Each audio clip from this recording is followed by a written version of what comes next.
بسم اللہ الرحمن الرحیم۔ السلام علیکم۔ بقرہ عید کا مکمل واقعہ یہ کیوں منائی جاتی ہے، اس کے پیچھے اصلی کہانی کیا ہے، یہ جاننے کے لیے ویڈیو کو آخر تک ضرور دیکھیں۔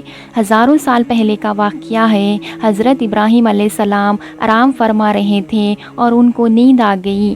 خواب میں دیکھتے ہیں کہ اللہ تعالیٰ ان سے فرما رہے ہیں، اے ابراہیم علیہ السلام، اپنی سب سے پیاری اور عزیز چیز کو میری راہ میں قربان کرو۔ جیسے ہی صبح ہوئی، آپ اٹھے اور سوچنے لگے کہ نبی کا خواب کبھی جھوٹا نہیں ہو سکتا۔ اس وقت آپ کے پاس بہت ہی تعداد میں اونٹ موجود تھے۔ آپ نے 100 اونٹ کی قربانی دی۔ پھر اگلی رات حضرت ابراہیم علیہ السلام آرام فرما رہے تھے۔ ان کو خواب آتا ہے۔ خواب میں دیکھتے ہیں کہ اللہ تعالیٰ ان سے فرما رہے ہیں، اے ابراہیم علیہ السلام، اپنی پیاری اور سب سے عزیز چیز کو میری راہ میں قربان کرو۔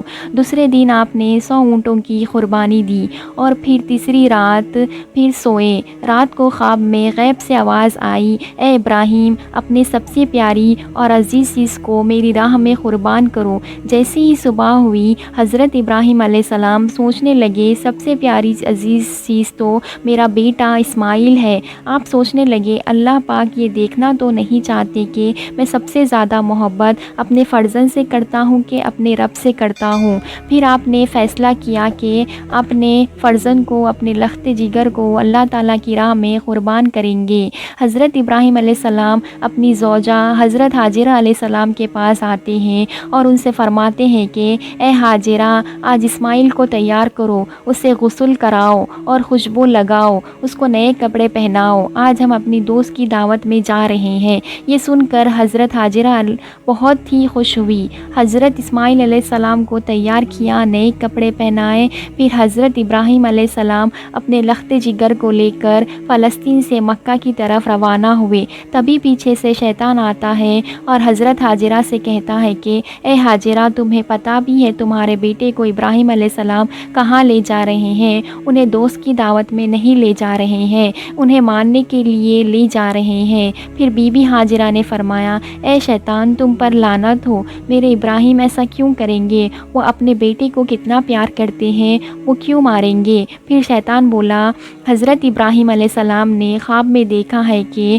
انہوں نے اپنے بیٹے کو قربان کرنا ہے، اس لیے وہ اللہ تعالیٰ کی راہ میں اسماعیل کو قربان کرنے کے لیے لے جا رہے ہیں۔ تو حضرت بی بی حاجرہ نے فرمایا، اے شیطان، تم پر اللہ تعالیٰ کی لعنت ہو، اگر یہ ہمارے اللہ تعالیٰ کی طرف سے حکم ہے تو اس سے ایک اسماعیل تو کیا، ہم ہزاروں اسماعیل بھی اللہ تعالیٰ کی راہ میں قربان کر دیں گے۔ یہ شیطان حضرت اسماعیل علیہ السلام کے پاس آ کر کہنے لگا کہ تمہارے بابا تمہیں کہاں لے جا رہے ہیں؟ وہ تمہیں اللہ کی راہ میں قربان کرنے کے لیے لے جا رہے ہیں۔ تو حضرت اسماعیل نے فرمایا کہ میرے بابا مجھے اللہ کی راہ میں قربان کر دیں، اس سے بڑی خوش قسمتی اور کیا ہو سکتی ہے میرے لیے۔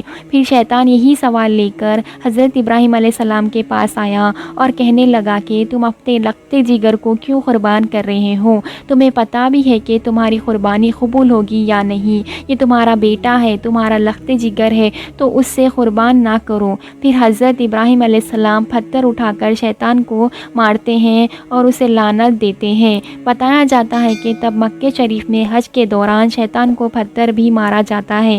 پھر حضرت ابراہیم علیہ السلام آگے بڑھنے لگے اور اپنے لخت جگر سے کہنے لگے کہ اے بیٹا، آپ کو پتہ ہے کہ ہم آپ کو اللہ کی راہ میں قربان کرنے کے لیے لے جا رہے ہیں۔ حضرت اسماعیل علیہ السلام نے فرمایا، اے بابا جان، میرے لیے اسے بڑھ کے خوش قسمتی اور کیا ہے؟ ایک اللہ کے نبی مجھے اللہ کی راہ میں قربان کرنے کے لیے لے جا رہے ہیں۔ حضرت اسماعیل علیہ السلام نے فرمایا، بابا جان، میری آپ سے ایک التجا ہے، آپ میرا گلا کاٹو گے تو آپ مجھے دیکھ نہیں پاؤ گے، اس لیے آپ میرے ہاتھ پاؤں رسی سے باندھ لو، اور بابا میں چاہوں گا آپ اپنی آنکھ پر پٹی باندھیں تاکہ آپ کو رحم نہ آئے۔ پھر کیا تھا، پھر کیا تھا، حضرت ابراہیم علیہ السلام نے اپنے بیٹے کے ہاتھ پاؤں باندھ دیے اور آنکھ پر پٹی باندھی۔ پھر حضرت ابراہیم علیہ السلام نے اپنے بیٹے کو لٹاتے ہیں اور چھری اپنے ہاتھ میں لے کر اللہ تعالیٰ سے فرماتے ہیں کہ اے پیارے اللہ، تم مجھے ایک تو کیا 1000 اسماعیل کو قربان کرنے کو کہتے تو میں آپ کی راہ میں قربان کر دیتا۔ یہ کہہ کر جیسے ہی حضرت ابراہیم علیہ السلام حضرت اسماعیل علیہ السلام کی مبارک گردن پر چھری چلانے لگے تو اللہ تعالیٰ نے حضرت جبرائیل علیہ السلام کو حکم دیا کہ اے جبرائیل، جلدی سے جنت میں جاؤ اور وہاں سے ایک جانور لے کر حضرت اسماعیل کی جگہ پر رکھ دو۔ حضرت ابراہیم علیہ السلام اپنے امتحان میں کامیاب ہو چکے ہیں۔ جیسے ہی حضرت ابراہیم علیہ السلام نے چھری پھیری اور اپنے آنکھوں سے پٹی کھولی تو کیا دیکھتے ہیں کہ ان کا بیٹا خیریت سے ان کے ساتھ کھڑا ہے، اور نیچے دیکھتے ہیں کہ ایک دمبا حضرت اسماعیل علیہ السلام کی جگہ پر قربان ہو چکا ہے۔ وہ دمبے کو لوگ بھیڑ بھی کہتے ہیں کہ حضرت ابراہیم علیہ السلام نے اللہ تعالیٰ کا شکر ادا کیا۔ تبھی غیب سے آواز آتی ہے کہ اللہ تعالیٰ فرماتے ہیں اے ابراہیم، تیرے اس امتحان کو قیامت والے دن تک یاد رکھا جائے گا، اور تیری سنت کو ایمان والے ہر سال یاد کریں گے اور میری راہ میں جانور قربان کریں گے۔ تب سے ہی یہ سلسلہ جاری ہوا۔ عید کے 70 دن بعد، یعنی جو روزوں کی عید آتی ہے اس کے 70 دن بعد 2 مہینے 10 دن کے بعد یہ بقری عید آتی ہے۔ انڈیا، پاکستان، بنگلہ دیش، جہاں جہاں بھی مسلمان رہتے ہیں اس دن کو سنت کو ادا کرتے ہیں اور اللہ تعالیٰ کی راہ میں جانور قربان کرتے ہیں۔ یہ سنت 3 دن ادا کی جاتی ہے، جس میں دمبا، اونٹ، گائے، بکری، حلال جانور کو ذبح کیا جاتا ہے اور قربانی کر کے اس قربانی کے گوشت کو 3 حصوں میں بانٹ دیا جاتا ہے۔ ایک حصہ غریبوں کا، دوسرا حصہ رشتہ داروں کے لیے، تیسرا حصہ اپنے گھر کے لیے رکھتے ہیں۔ اسی سنت کو ادا کر کے یہ قربانی کی جاتی ہے، جانور ذبح کیے جاتے ہیں اور گوشت بانٹا جاتا ہے۔